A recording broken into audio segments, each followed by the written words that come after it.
Welcome back to another edition, another show of the Three Stooges Podcast. Joe Davidson, Sacramento Bee, Chris Jackson of West Coast Preps, Jordan Georgeson of Gold Country Media. We're going to break down the high school football semifinals in the Sac Joaquin section. We're right here now. Can you believe that? We're in the final four in each of these eight brackets. Somebody might think at eight, how can there be eight? Well, we have eight-man football now. That's a new wrinkle. We will toss back and forth who has game balls from last week, proverbial game balls and spirit for excellent efforts in some of the opening round games. And we will also pick two games each and break down a matchup, some names, some themes, some trends with a predicted winner. But we're going to start with kind of a heavy note because real life has happened and then we lose a life, a good life. John Beam was the remarkable coach, a powerhouse figure as a coach, mentor, maker of men, shaping lives in the East Bay for more than 40 years. Longtime coach, high school head football coach at Skyline High School in Oakland. Won just a slew of championships, but his measure was deeper than that. He helped save people. You get all this outpouring of people talking about what he did, and then a longtime career at Laney College in Oakland. Shot dead last week. Some guy just wandered onto campus and found him and shot him, and he died the next day. There were hundreds of well-wishers who stopped by Highland Hospital right there in Oakland to pray for him, to pull for him. 66 years old. It's unfathomable. It's wrong. Arrest has been made. They're trying to figure out what the motive was. 27-year-old gunman, troubled life. His family is stunned and heartbroken that this has happened. I think we're all stunned and heartbroken. I did a story on it last week for the Sacramento Bee, and I connected it locally. The local coaches here, Ben Noonan at Sierra College, knew John Beam, played against him, met with him many times in football meetings as they tried to make the game better, safer. Same with John Osterhout of American River College. Same with Danny Walker at Sacramento City College. In coaching, there's a fraternity, and coaches understand what coaches go through. They understand the grief, the heartache of not just losses on a football field, but loss of human life. And coaches feel it, and the players who are mentored by these amazing men, they feel it too. So it's a real shame. John Beam, may you rest in peace. Just a powerhouse person and coach. And he won his biggest game in Sacramento, of all places, at Hughes Stadium 2018, won the state championship, named the number one team in America. And then he was on the Last U Netflix series in 2019 or 2019. Perfect guy for that role. So some heavy hearts, and we feel for the family there. But Chris Jackson, you know the name. You've heard from people. We were texting last week. We heard how bad it was. Any thoughts as we reflect on the great career and legacy of John Beam? I grew up in the Bay Area, the East Bay specifically, under that John Beam era of those teams at Skyline. Everything he did there, they were the Oakland powerhouse for years because of what John Beam did, not just on the field, but what he did for kids off the field. And he saved a lot of kids' lives. He built them futures. He got them full ride scholarships for kids that never thought they would get that chance. And John Beam gave him that belief in that chance. And he carried that on to Laney College, where he was such a profound winner. You mentioned him winning at Hughes Stadium, getting that huge banner and title there. But in Last Chance, you depicted him super well too, where that was John Beam, right? Just super genuine, super authentic, really cared. He and his wife were so invested in all of those kids. You could see what they did for Dior Scott, who's really made a great name for himself and everything that he had been through. Just everybody. It's a senseless act of violence. I John Beam was one of those just best people. That there's no other way to put it. That I don't know if there's any other word that you could say to describe him. He was the best. If you interact with him, I only interacted with him I think a couple of times. I remember it was the Oakland's NorCal Boys Basketball Championship in 2023. They played that at Laney College, and Beam was talking to everybody, super gracious. He'd give anybody the time of day, would help out anybody. It's just unbelievable and just tragic and sad. And I'm still pissed off. I think we all are. We were all pissed off seeing the news on Thursday and then finding out that he passed on Friday. You saw what in the Sean Wright, who was on Last Chance, he was well, he and his brother Rajon. And Sean mentioned after his father was killed and Beam showed up to their house and got them out of bed and got them out the door and was that father figure for them. And but not a whole lot of people like a John Beam in this world. What he did, when you think of high school football, you think of junior college football, heck, you think of any football, you're gonna have John Beam right there on the Mount Rushmore because of everything he did. And I just send everything I can, condolences to the wife, his children, everybody whose life he impacted. It's got to be well into the many thousands of lives he impacted. And his wife is such a great person too. Last Chance, you depicted her really well. I got to give him a lot of credit for what she did, what she does for people and society. And it's just it's senseless, it's disgusting, and John Beam should still be alive today, if not for one person deciding that he wanted to take John Beam's life for no freaking reason. But John Beam was one of those guys that we'll definitely remember for a long, long time, and his impact, his legacy will be felt in Oakland and many other places for decades. Well, Yeah, well it said. became national news it became national news because of the impact he had. And Jordan, you said you texted Chris and me last week. We were talking about this. We were trying to comprehend this, and you said in honor of him, you were rewatching that Netflix series. And what did you gain out of that? What did you see of in John Beam and that series then and now when you rewatched it? What kind of sense did you get that this guy is pretty amazing and special? I mean, one, it doesn't take long to realize it. It's the first, I think, 2, 3 minutes of the series. In the opening sequence, they show them winning the state title and eventually what became, the mythical JUCO national championship at Hughes Stadium. And they're talking to him, and he goes, "First thing I do, I hug my coordinators and a position coach." He goes, "Next thing I do, I run up and I try to find my family because football's a family thing." And he looks for his wife and daughters in the stands. And I'm like, that shows the type of man he is, where, he's family oriented. He cared about everything. He had another quote in there, I think, where he said something like, "I don't think between the high schools and Laney College, I don't think there's a kid that has come out of Oakland and gone into the NFL that John Beam hasn't coached in some way, shape, or form at some point in their life." And I mean, you see it. We all saw it on social media, the outpouring of people. I mean, it was people that weren't even, football people. It was Damian Lillard. It was, prominent figures that have come out of the Bay Area and from Oakland and NorCal that, was speaking about what he meant to them. He was the face of Oakland football. I mean, it I think everyone should be growing that Fu Manchu facial hair to honor him. I mean, he really was one of one. I was fortunate enough to meet him a couple of times, and they're both brief meetings, but he was the nicest man on the planet. I mean, you would have thought we were old friends if I had a chance to. I probably could have talked his ear off for hours. And I mean, just a true gem, one of one. Opposing coaches don't have a bad thing to say about him. Former players don't have a bad thing to say about him. And Chris, I remember when you texted me that this happened, at first it was kind of shock. And then, you have okay, well, he'll pull through. And then we start hearing how bad it is. And then, we were hearing reports that, hey, he's not going to make it. Hey, didn't make it. They haven't announced it yet, stuff like that.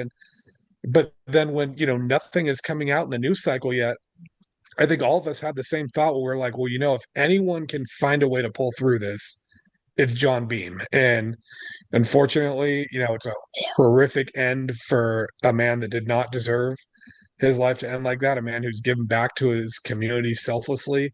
I think the biggest thing that stood out to me, it actually wasn't even a clip from Last Chance U, it was from after the show. I can't remember where I saw it, but he said something like he was talking about, coaching in Oakland. He's like, you recruit these kids, and all these coaches are telling them everything. He goes, at the end of the day, every coach is going to say, I'm here for your kid. But he goes, and it kind of comes back to what you guys said about the Wright brothers and their dad passing away. He said, at the end of the day, who's actually going to be there for the kids? If they call you at 2 a.m. with a problem, will you answer?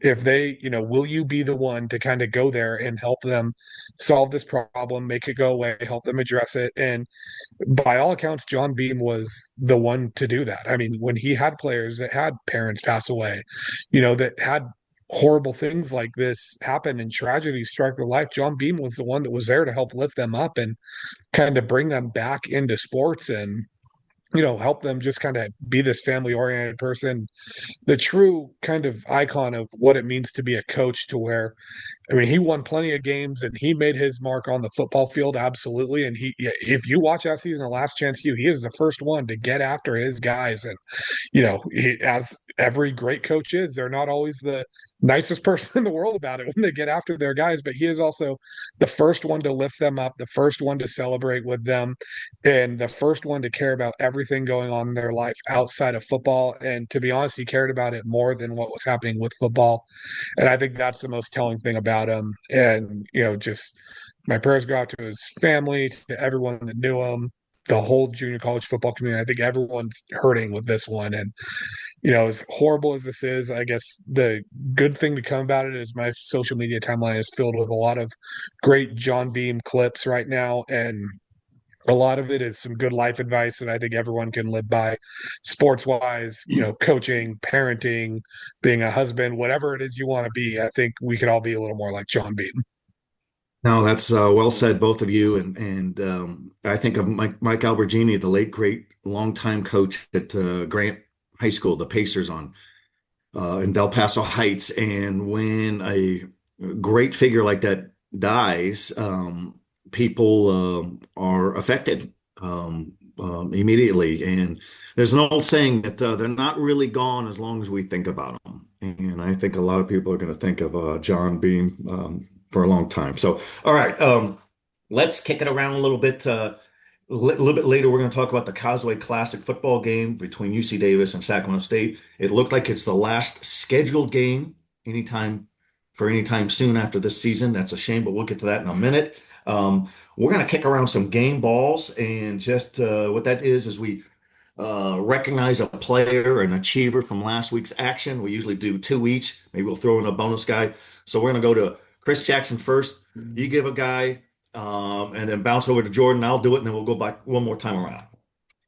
There's a lot of guys I think I could give it to on that Rockland team for that win at Del Oro, but I'll go to one of those stoppers on defense, Asher Runyon, 6'4", 200 pounds up front, and he was credited for one tackle for loss, but it felt like he had so much more because he was in on every play. He was there at the point of contact. He was the one finishing tackles. He was the one wrecking that freaking game every which way. And there was a forced fumble in there as well when Rockland went down 8-0, and it looked like this thing could get ugly quick because stopped again, running in that defense, answered every call. And he is one of those dudes that should play college football. When you're 6'4", 200, the way you move like that, the way you play like that, and your attitude and leadership, there is no reason why Asher Running should not be another one of those guys off of Rockland's D-line like Dominic Cuejo that should be getting that chance to play at the next level. Asher Running's that good, and he got a big win, and now Rockland's one win away from another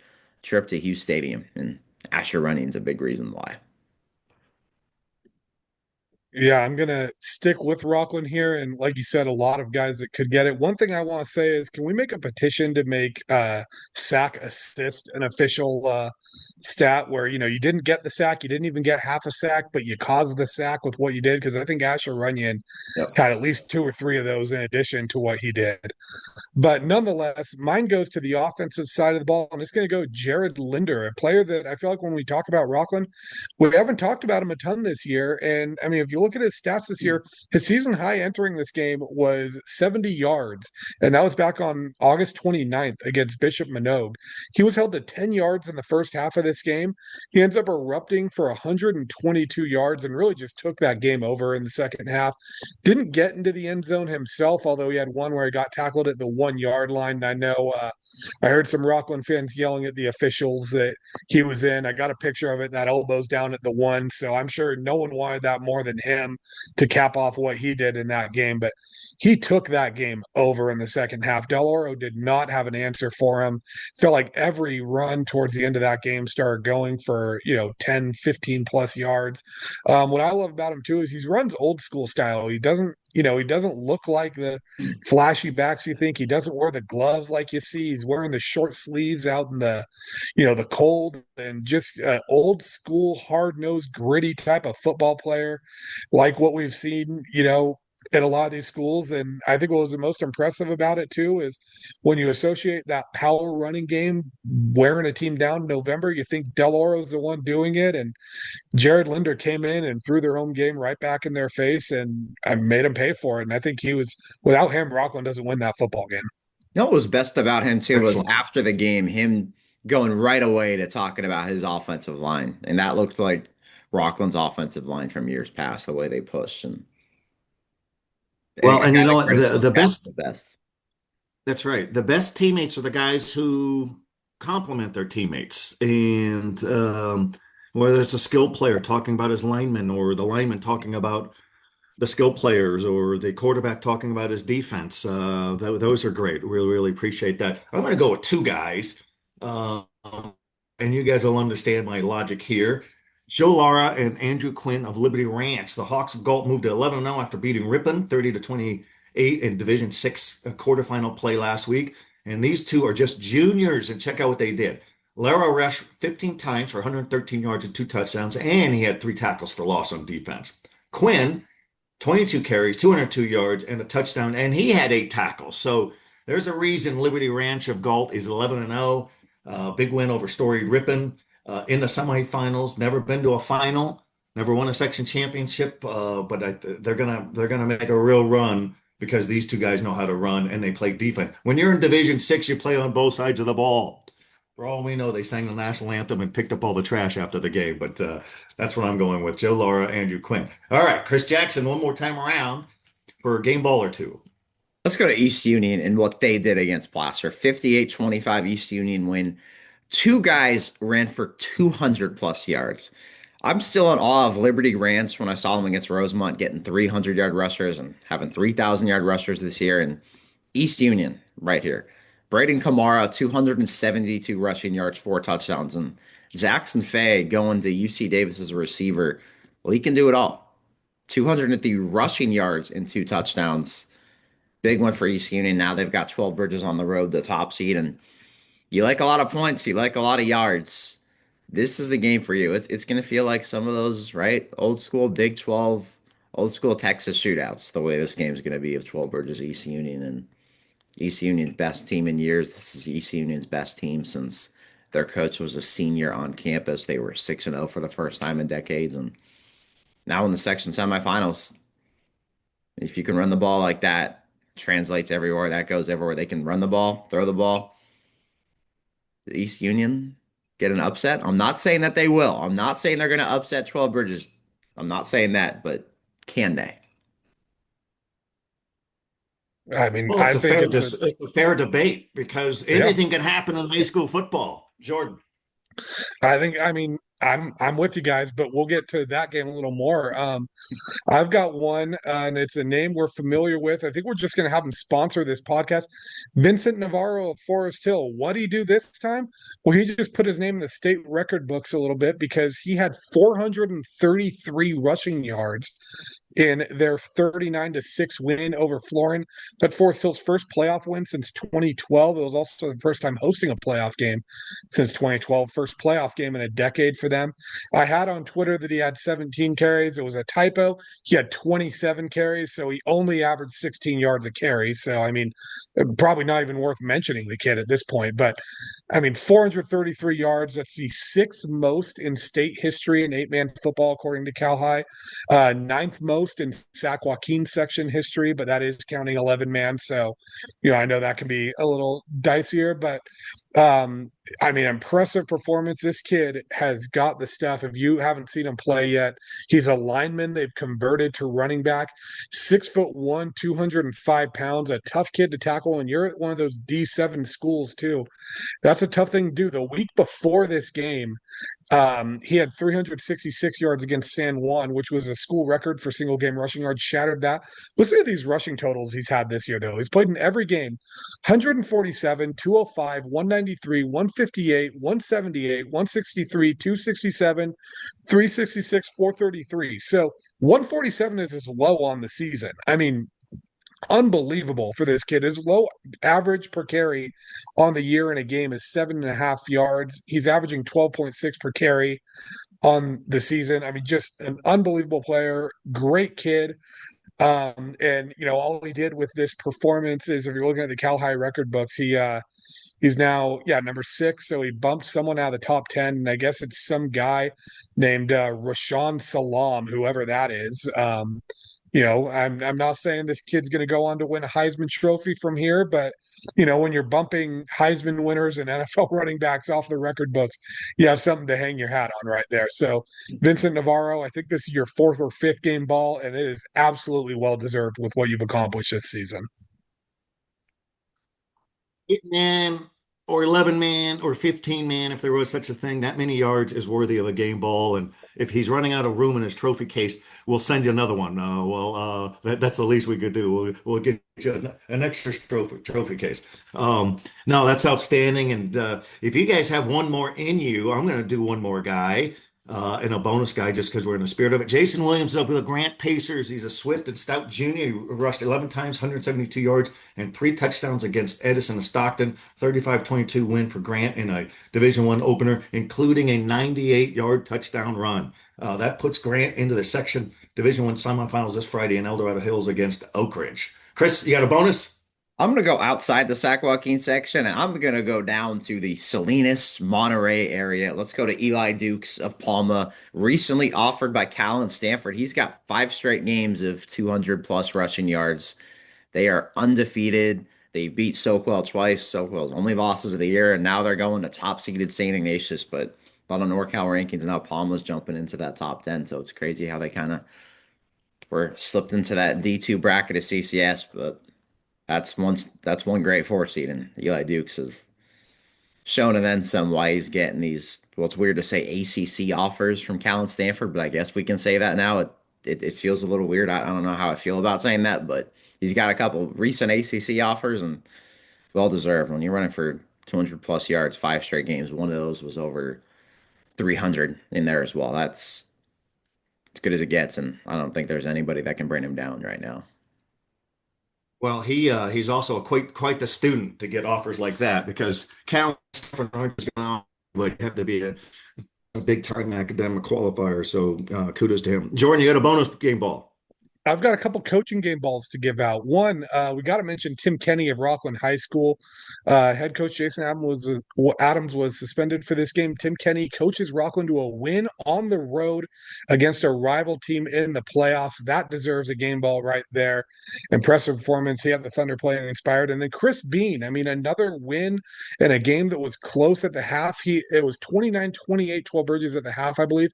They end up winning that game 71-35. So I don't know what he said to him at the half there, but I mean, whatever he said worked because the Rhinos again find a way to pull away. And then a mother-daughter coaching duo in the world of Sac Joaquin section tennis. Jenna Isaac at Del Oro High School and Ashley Isaac at Placer High School, both part of a great coaching family, coach their teams to section titles a couple hours apart at UOP on, I believe it was Wednesday or Thursday. for the section tennis championship. So a cool one for there. And then Chris, I think you and I got to give a joint shout out to Whitney journalism teacher Ben Barnholt, who was at that Rockland DO game, who mentioned how much he loves watching the Stooges podcast, and he was training up some kids on doing some video stuff. They do a lot of the video for the section stuff. And Joe, you weren't there. Chris and I kind of took the liberty of making him the third Stooge for the night. He was our honorary Stooge. So you got to watch it. Otherwise, we're going to be bringing him in for a couple trial runs. You know what? I would defer, and it could be an upgrade, significant.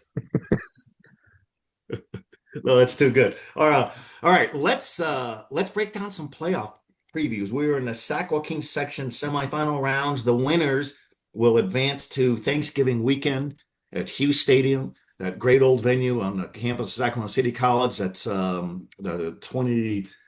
Oh my gosh, that's the 28th and 29th. Be 4 games on a Friday, 4 games on a Saturday. Jordan, why don't you actually Chris Jackson, why don't you kick it off with a game, some themes, and a predicted score, and then Jordan, you take it after there and mention your bracket and who's playing, and then I'll come back and do it, and then we'll go one more time around. Let's go to the 1-4 matchup in Division Two. Manteca undefeated, hosting St. Mary's, a great meeting in the southern part of the section. Manteca, we've seen them get some blue banners recently, 2021, 2022. Seen the likes of Blake Nicholson, Jada Slucky, who's now breaking records at Cal High and then Clayton Valley, and got another great running back, Nico Hora, has a great line, a great defense. They're playing a St. Mary's team that is coming off quite the win over Jesuit. They were down 4 with 16 seconds left and then won by 9 points. Unbelievable, insane. St. Mary's had 200-yard receivers in that game. Jaden Galvin had over 400 total yards as a quarterback. Ivan Huerta had over 120 receiving yards. Kenneth Moore going to UCLA was another 100-yard receiver. Expect a lot of points. Expect a lot of passing yards, a lot of rushing yards, especially from Manteca. Manteca's also got a quarterback that deserves a lot of kudos too, so they can kind of pick you apart in many different ways. Give me 49-42 Manteca, and Manteca gets its first trip back to Hughes Stadium since 2022 and improves to 12-0. I like it. I'm gonna go Division 4 here, a game we've teased a little bit, but number 4 East Union going up against number 1 12 Bridges. I mean, honestly, if you're 12 Bridges, I think you would have rather had the 2-3 matchup than this 1-4 matchup. East Union is a team that I think we've been talking about since October of I'm interested to see how they match up with 12 Bridges, just because 12 Bridges has kind of shown us this year a few games they've fallen behind early. They've given up some points in that first half, and credit to them. And if you look at the second half, they have been not really giving up any points in the second half very much in a lot of these games. But you can only fall behind so many times before you can't dig yourself out of a hole. And if there's anyone that can dig a hole so deep that 12 Bridges struggles to get out of, it's East Union. They're averaging over 50 points a game. They can kill you through the air. They can kill you on the ground. And 12 Bridges, no slouch either. They're averaging, I think, close to 50, if not more than 50. I really think this one's going to come down to it's going to come down to who gets that first stop, and I wouldn't be shocked if that first stop comes on a 2-point conversion or something in the end. As much as I think that the upset alert button is right next to me, red hot, if you're a 12 Bridges fan, this game should terrify you. I've told myself I'm not picking against 12 Bridges, and the fact that this team is 11-0, despite some slow starts, despite some frustrations and some struggles, and they are still finding ways to win and win convincingly even after these slow starts, I'm not picking against Chris Bean, especially in November. They get back to Hughes Stadium for a third straight year, but they're going to have to earn this one. I'd say it's going to be something like 12 Bridges, I'll say 50, East Union 48. Yeah, it's good stuff. All these games are really good. Looks like we're going to have decent weather. I'm going to go to the Division 1 bracket. I'm going to do both of those games. I'll do one of them first here, and then we'll kick it back around. The second-seeded Oak Ridge Trojans of El Dorado Hills hosting the Grant Pacers, third-seeded. Wow, what a great showdown. How is Grant in Division 1? Because of the sustained success model in this section, you move up. So Grant has a 3-time defending champion in section Division 3, Division 2. So they've moved up, and Grant loves being moved up. Grant won section championships in Division 1 years ago, and there's just nonsense on social media. Fancy that nonsense on social media. People saying, "Oh, Grant should opt back down." It's not up to Grant.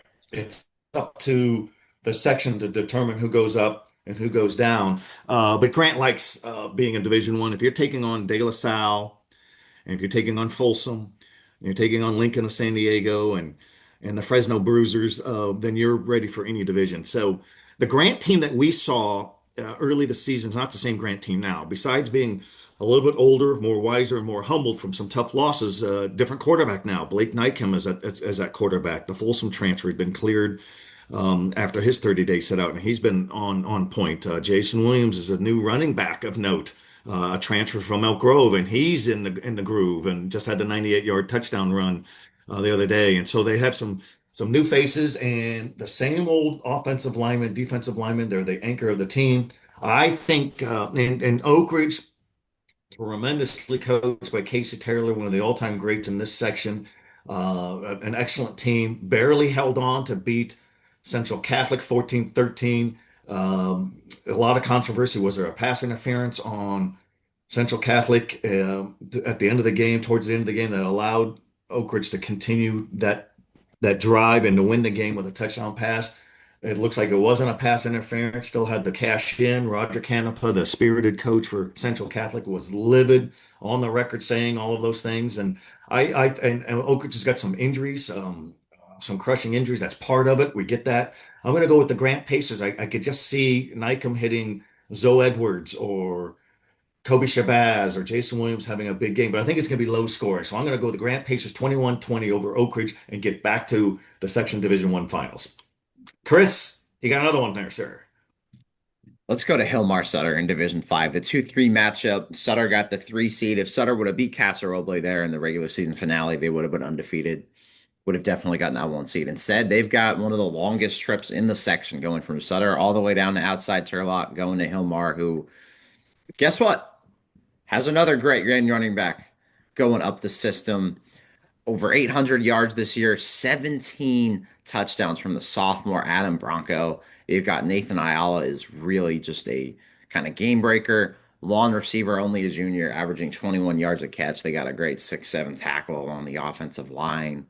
Sutter, though, I think they learned something from that Casa Roble game. They played Bad Shot Christian earlier this year, beat them. It was a 42-21 ball game in that one. I like Braden Scritchfield's ability to respond from that Casa game. Lozi Asiata, great contact balance. Their defense in particular with guys like Troy Bowens, Gavin Lavoie, Andrew Barker moving in from Oregon to Sutter. God's gift to Sutter right there, because he is a top tackler. They are a team with around 100 tackles for loss at this point this year, I want to say. So give me Sutter. Give me a close Sutter win on the road. It's going to be a long trip, but I think it'll be a long, fun trip back for them. Let's go 28-24 Sutter Huskies, and they get that rematch with Casa Roble at Hughes Stadium in the D5 final next week.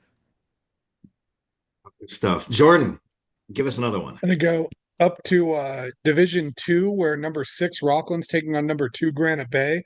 This one I think is really interesting. In the first matchup a couple weeks ago, Granite Bay won 29-20, but Rockland was winning that game 20-13 in the third quarter at one point, and it was tied late in the third. Granite Bay just pulled away in the end.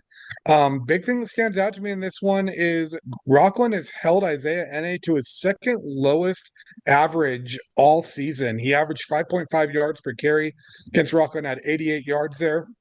Only team to hold him to a lower average was Folsom, holding him to 4.5 yards per carry. So if they can find a way to replicate that performance, and you know that Isaiah Ene is going to get his yards, but if they can contain him and limit it, I think Rockland's got a great shot in this one.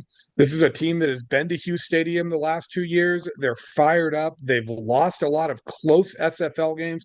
1-5 in SFL play, and I want to say Folsom and Oak Ridge were the only 2 games that were lost by more than one score. So, I mean, this is a Rockland team that, felt a bitter taste because they felt like they should have beaten Jesuit. Probably felt like it should have beaten Granite Bay. Definitely felt like it should have beaten Del Oro and then just beat them in that second go around.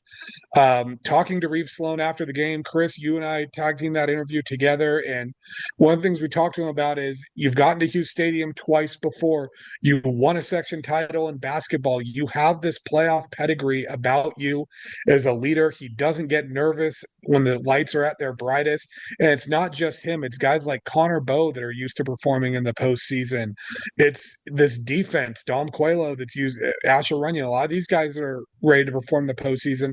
A lot of these guys, too, members of the baseball team that have gone on deep postseason runs. So this is a school full of athletes that are used to performing in the big time. And Rockland may be the sixth seed, and it's crazy to feels weird to call it an upset because these teams are so evenly matched in the SFL. But I'm gonna go Rockland in the upset here. I'm gonna say Rockland 24-17 over Granite Bay.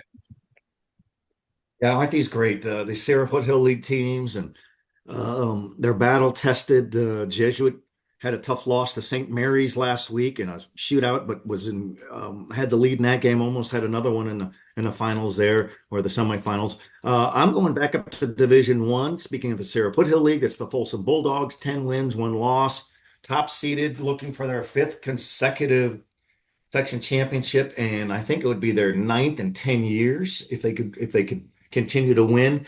So Folsom is going to host Monterey Trail, the 4 seed out of the Oak Grove Unified School District. Monterey Trail just came off of a beatdown on Intercom. That was a stunning score. Not so stunning that they won, but just to beat them. I think they allowed just 3 points to Intercom, which had a 9-game winning streak since losing its opener to um, Monterey Trail. So I'm going to go back to 2019 and a section semifinal, Division One. Monterey Trail beat Folsom by 12. And Folsom was the number one team in the region, number one team in the section, a powerhouse. Paul Doherty's first season as head coach, following Chris Richardson and his great run there when he stepped down to become the assistant head coach at Sacramento State under another Folsom coach in Troy Taylor. Chris Richardson still there with Sac State, the line coach, and the Hornets are as good as his line. And so Monterey Trail won that game, and they're going to go back to this blue chip or this blueprint, guys. Four long, sustained, time-consuming touchdown drives to beat Folsom. They had the ball for nearly 40 minutes in a 48-minute game. That's how you do it. It's easier said than done because Folsom is tough on defense. That's the only chance that Monterey Trail has. TJ Ewing, the coach for Monterey Trail, knows this. He's going to call up that old film. I still like Folsom in this game. Ryder Lyons is still the best player in the section. Monterey Trail has to deal with him. Folsom has to deal with the speed and ferocity and the motivation of Monterey Trail. But I'm going to go Folsom in a high-scoring game. I'm going to go 42-21. Folsom Bulldogs will get back to the section finals. Oh, boy. Uh, Guys, let's shift gears a little bit. The Causeway Classic has been played since 1954 between Sacramento State and UC Davis. It is not on the schedule next season. It's not on the schedule for the following season. I think both sides are wondering if this game's going to continue. UC Davis is not willing to break contracts with teams that they've already got locked in. Um, Sac State's future is unknown. No longer going to be the Hornets are no longer going to be in the Big Sky Conference after nearly 30 years. Will they be FCS independent, meaning no conference affiliation, a lot of road games, or will they somehow get into an FBS conference? We're not sure. I just know that this series has to continue at some point. It just has to continue. On Friday night, you guys were out covering football games. I went and veered off course. I was in Yolo County at UC Davis watching the men's basketball team beat Sac State's team in a thriller. And there's the discussion on if that series is going to continue. And that series is longer than the Causeway Classic. Causeway Football Classic started in 54. Basketball series started in 1947. So my real thinking here, guys, is these are two regionally located schools near each other in the greater Sacramento region, Sacramento County versus Yolo County. These games have to continue one way or another. It's got to continue. And sometimes I'm wondering if UC Davis feels it's embarrassing to lose to Sac State.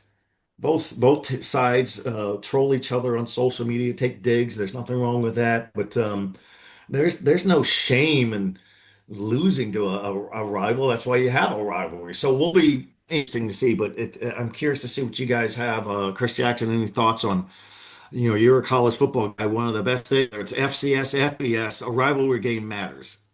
Rivalry games are everything, and with all the realignment we've seen at every level, it was quite frankly tragic to watch a lot of these rivalries die down. I'm a West Virginia graduate, and it sucked to not play Pittsburgh for 11 years and not have that backyard brawl. That hatred comes back in 2022 and that returns, and then Rich Rodriguez and right Grayson Barnes coming through the Rockland guy and getting that win against them. But you have to have rivalries. We talk about it's unfortunately a lot of it's all about the almighty dollar nowadays with realignment stuff, but how far does that dollar go sometimes when you've got travel to the fact that Arizona and Arizona State are in the same conference as West Virginia and Cal and Stanford are in the ACC? What kind of student athlete experience are we creating in some of these ways? And we got to think about the fans in these instances too, because of how much that rivalry means. Yes, it's embarrassing to lose to your rival, no matter who the heck your rival is. Alabama, Auburn, the Iron Bowl. Texas, Oklahoma, Texas A&M, Michigan, Ohio State. Was it embarrassing for Ohio State to lose to Michigan last year once again? And everybody was calling for Ryan Day's head. What does Ohio State do? They respond and win a national title, so they get those bragging rights because they won a national title, and Michigan still yaps at them because they still beat Ohio State that year. Losing rivalries like this, no matter the level, is not something that should happen. We need to find ways to preserve it. Whether I know that there's conference limbo for Sac State and schedules and getting those open dates and all of that stuff, but those games are far more important and will get more fans and more money for universities too if you play these games than you play against a different opponent at your level that has no regional affiliation to you, no history to you. People will care about Sac State and UC Davis, whether you play that September 13th, you play that November 20th. It doesn't matter what day that is, but you've got to play these games. Everybody's scared to lose to their rival. Of course they are. Who isn't? You don't want to have that. You don't want to go 365 days out of the year and just hear on Twitter and message boards and from maybe your friends that went to that rival school that, oh my God, I can't wait. And there's no worse anger feeling, right? Jordan, being an FSU fan, losing rivalries sometimes stinks, but you win those, feel like you're on top of the world for a year. We can't lose these rivalries. Realignment's ruined so many great rivalries. I'm glad we've seen schools try to bring them back. We finally saw Kansas play Missouri once again this year in football after a long wait. And there were still fans mad about I think a fumble, no fumble call way back in the day in the 80s or 70s or something. So that shows you these games have to be played. I know this is long-winded, but that's the passion that I have for these rivalries. We can't lose it. We can't lose Sac State, UC Davis. It's great for the region. It's great for the schools. Also great for recruiting too. A lot of these ways. When you've got usually you're battling some of your rivals for some of these kids, some of your regional rivals for a recruit, and you win that game. It goes a long way. I know there's other factors involved now with money and a lot of, I mean, millions of other things, right? Right, academics, everything else. But win that game, get bragging rights, and you're going to get a lot more fans and a lot more money from that one game than playing somebody else. Yeah, I'm with you. You got to find a way to keep this game going. And I mean, it's been a staple in the Sacramento area for a long time. People come back in town for this game, and I understand if it has to take a hiatus for a year or two just because of the logistics of everything with both teams joining new conferences next year. I think the interesting tidbit in this is a lot of what kills some of these rivalries is when one team moves up to the FBS and one stays in the FCS. And I mean, Sac State has made it no stranger to, or they're making it known that they want to be going into the FBS. There's rumors swirling around of them going to the MAC potentially. There has been rumors of that Sac State. I've heard that they're joining some conference that we don't know about yet potentially. And then UC Davis are going to the Mountain West starting next season, I believe, or maybe this fall. I can't remember if it's this fall or next year, but they're going for everything but football.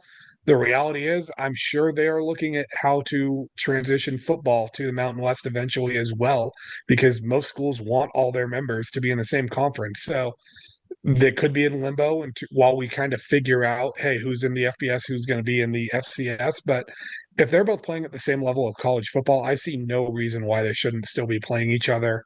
I understand schools have to work out contracts, and Davis doesn't have the obligation to break a couple of their non-conference contracts to go keep this rivalry going.